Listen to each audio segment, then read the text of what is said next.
Hello, children. Good morning. How are you? The weather has turned a bit colder than what it was about a week ago. There is a chill in the air. There's no doubt about it. It's quite cold. So, but I hope you children might be enjoying the winter season, because the winter season is a season when you have lots of vegetables to eat, lots of fun, lots of roaming about here and there.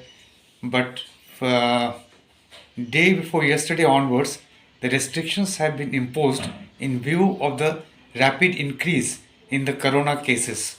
So again, same thing, the restrictions apply. You cannot go to the zoo, you cannot go to the amusement parks. Uh, so it is not a very good thing for children, because in winter season, winter is the only time when you can enjoy any sort of outing. In summer, you cannot go out of your home because it's very hot outside. Anyway, these are the parts of life. I think corona will not leave us. We have to live with corona, because you see how many times lockdown has been imposed. Though this is not a complete lockdown, but this is a partial lockdown. Especially it affects the children, because if the things were as it was a few days ago, the schools would have opened in the month of January, here this month. But as the corona cases started increasing, the government has again planned to uh, close the school for ninth, 10th, 11th, and 12th class students also. Forget about opening the school for lower classes. The schools for ninth, 10th, 11th, and 12th also has been closed. So this is not very good for children. It is around 2 years that you are sitting at home. Very bad situation, because education is not about learning from the book. Education is about mixing up with your friends, interacting with your teachers, uh, going out of the home and returning back home. These are all part of education. So you are missing it, I know, but what we can do? Nobody can do anything. Let us hope for the best, and let us hope that this fresh wave of corona subsides very early, very soon, and we are again back to normal life. And as far as our lesson is concerned, we were studying about natural disaster and hazards, natural hazards and disasters. So we have read about many natural disasters and hazards, like floods, droughts, cyclone, earthquake, many things. Today we'll read about the last of them, that is volcanic eruption. We'll see what is volcanic eruption, what are the hazards of volcanic eruption. Uh, these things we'll study, we'll read in this last part of the natural disasters. Just see.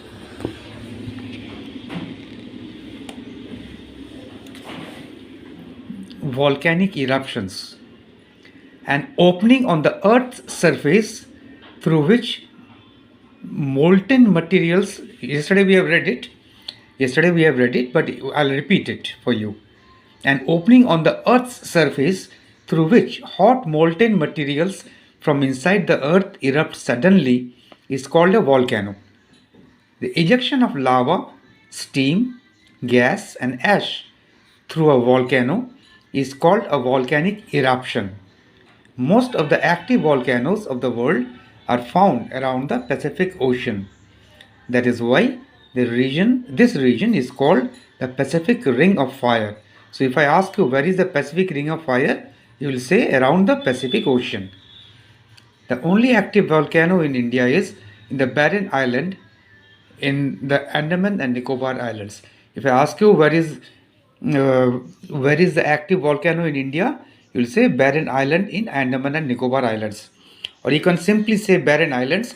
If I ask you where is Barren Island, then you can answer it is in Andaman and Nicobar Islands. Okay. I'll advise you to visit Andaman and Nicobar Islands once. It is a place full of natural beauty, and you can see this active volcano also there in the Barren Islands. Effects: the lava flow can bury houses and trees.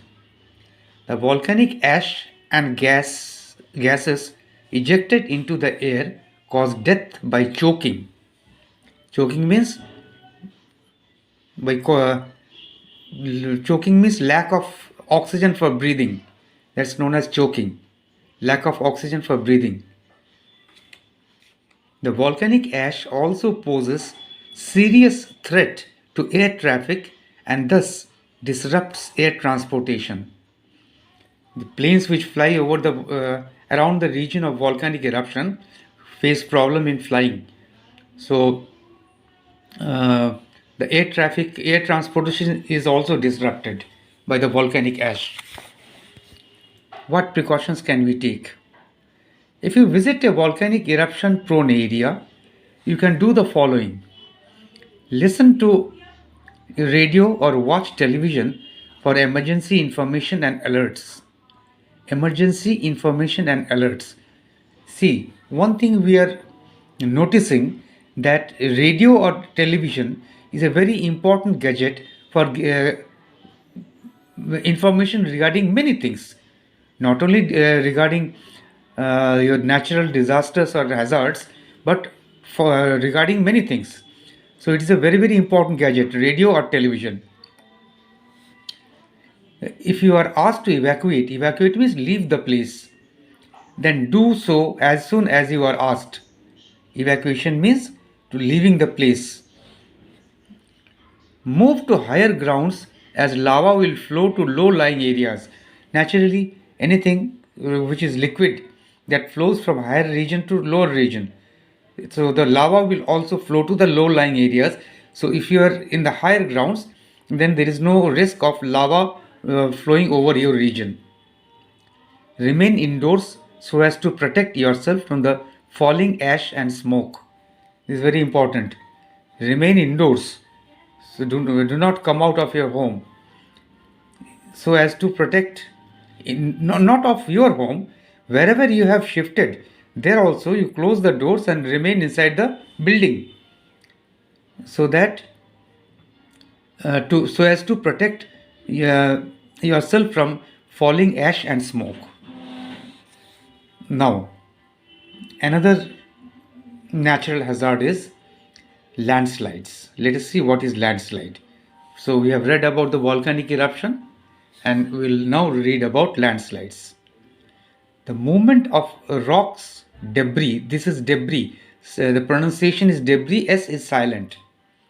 The movement of rocks, debris and soil down a mountain slope is called a landslide. From higher altitude to lower altitude. From higher altitude to lower altitude on a mountain slope. This happens during or after heavy rainfall and after an earthquake. The Himalayan region experiences landslides during the monsoon season. So it is clear the movement of rocks, debris, and soil down a mountain slope is called a landslide.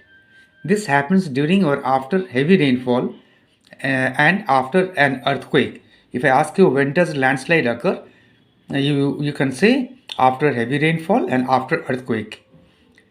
Which region experiences landslides during monsoon season? The Himalayan region experiences landslide during monsoon season. These questions can be asked in Viva also. So you should read it properly. As it is, you know that I ask question from the entire lesson. So the lesson has to be read very carefully. Landslides can destroy human settlements. Settlements means place where human beings live in mountainous areas and cause loss of life and livelihood. Livelihood means means of source of income. Livelihood means source of income. Means of income rather, not source of income. It is means of income, livelihood. They may also block roads and disrupt road transportation because the large chunks of soil or large chunks of earth they fall down from higher region to the lower region down the mountain slope, and they block the roads, and so that disrupts road transportation. What are the precautions? We can prepare for a landslide in the following ways. Stay alert, listen to radio and watch television for weather forecast about heavy rainfall. Just see again we have this radio and television is again helping us. Move to a safe place if a warning is issued. Keep emergency numbers handy. Trees should be planted along mountain slopes. The roots of the trees hold the soil firmly and prevent landslide. This is very important. Roots of the trees hold the soil firmly and prevent landslides. So this is all about natural disasters. Just a second. This is all about natural disasters. So you have now known about many natural hazards and disasters, and also what to do in case of these hazards. What are the precautions to be taken during these hazards? You have come to know about it. Uh, so next class we will be going through the question answers. Okay. So for today, this is all that we have for you. Uh, Hope you have already understood how to do the project and you are already on the job. I hope so. Thank you so much, children. Thank you.